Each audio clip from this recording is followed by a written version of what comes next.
হরে কৃষ্ণ, রাধে রাধে। আশা করি গোপালের কৃপায় সকলে সুস্থ আছেন এবং ভালো আছেন।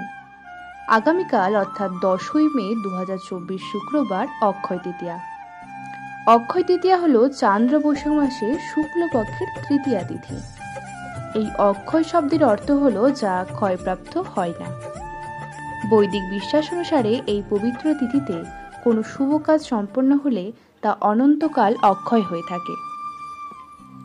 এদিন বেশি বেশি করে পূজা, জপ, ধ্যান, দান করা উচিত। যেহেতু এই তৃতীয়ার সব কাজ অক্ষয় থাকে, তাই প্রতিটি পদক্ষেপ ফেলতে হয় সতর্কভাবে। এদিনটা ভালোভাবে কাটানোর অর্থ সাধন জগতের অনেকটা পথ একদিনে চলে ফেলা। সাধারণত পূর্ণ কর্মের ফল শীঘ্রই ক্ষয়প্রাপ্ত হয়। কেউ পূর্ণ বলে স্বর্গলোকে গেলেও পূর্ণ ক্ষয়ে আবার তাকে পৃথিবীতে ফিরে আসতে হয়। কিন্তু ভগবানের অত্যন্ত প্রিয় এই অক্ষয় তৃতীয়া তিথিতে সম্পাদিত যে কোনো পারমার্থিক কর্মের ফলে ভগবান প্রসন্ন হয়ে অক্ষয় ফল দান করেন। এ জগতে সবই ক্ষয়িষ্ণু, তাই অক্ষয় ফল দানের জন্য ভগবান আমাদের অক্ষয় লোকে অর্থাৎ ভগবত ধামে নিয়ে যান, যেখানে গেলে কাউকে আর জড় জগতে ফিরে আসতে হয় না। অক্ষয় তৃতীয়া পালনের সঠিক নিয়ম: প্রাতঃ স্নান করতে হবে পবিত্র নদীতে, এবং সেটি সম্ভব না হলে গৃহে স্নানাগারে 3 বার গঙ্গা উচ্চারণ করে স্নান করলেও হবে। ভোরে মঙ্গলারতি করবেন বা মঙ্গলারতিতে যোগদান করবেন, অধিক হরিনাম জপ করবেন, হরিনাম কীর্তন করবেন, ভগবানের সেবা পূজা অর্চনাদি আরতি ভোগ নিবেদনও করবেন। আমিষ আহার বর্জন করবেন, যেমন চা, পান, কফি, বিড়ি ইত্যাদি। এছাড়াও পারলে খুবই ভালো হয় অক্ষয় তৃতীয়ার আগের দিন এবং পরে আমিষ আহার বর্জন করবেন। তৃতীয়াতে উপবাসের আবশ্যকতা নেই, তবে কৃষ্ণ প্রসাদ গ্রহণ করবেন। ভগবানের জন্য ভক্তি সহকারে অন্ন ব্যঞ্জনাদি, পিঠাপুলি, বিভিন্ন প্রকার মিষ্টদ্রব্য রান্না করে ভোগ নিবেদন করবেন।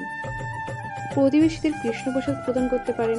সকালে ভগবানের স্ত্রী অঙ্গে চন্দন লেপন করবেন। সকালে পরিবারের সকলে ভগবানের চরণে তুলসী পত্র এবং পুষ্প অর্পণ করবেন। তুলসীতে জলদান, তুলসী সেবা, তুলসীর প্রদক্ষিণও করবেন।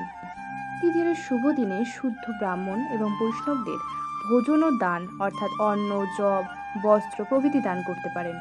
শাস্ত্র অধ্যয়ন করবেন, যেমন শ্রীমদ্ ভাগবত গীতা যথাযথ, শ্রীমদ্ ভাগবত এবং লীলা পুরুষোত্তম শ্রীকৃষ্ণ।